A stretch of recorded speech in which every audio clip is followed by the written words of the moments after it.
वासुदेवाय। ॐ नमो भगवते वासुदेवाय। ॐ नमो भगवते वासुदेवाय। ॐ नमो भगवते वासुदेवाय।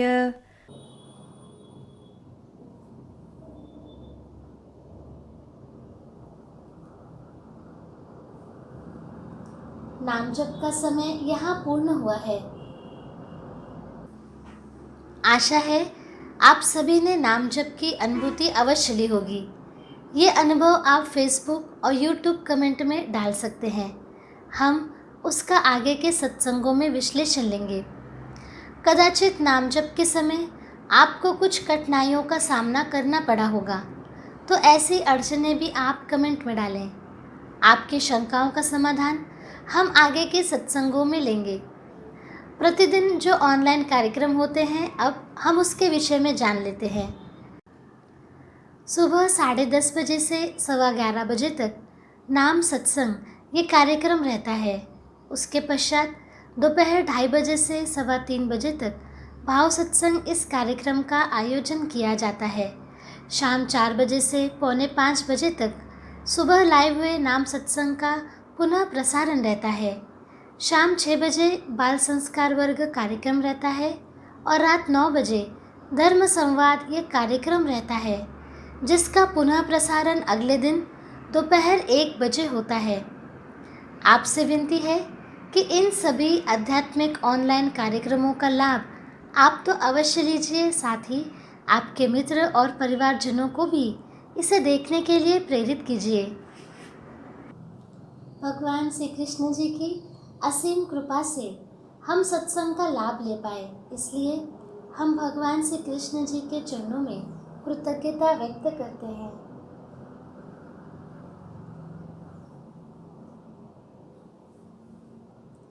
आज का ये नाम जप सत्संग यहीं संपन्न हुआ, ऐसे मैं घोषित करती हूँ। नमस्कार।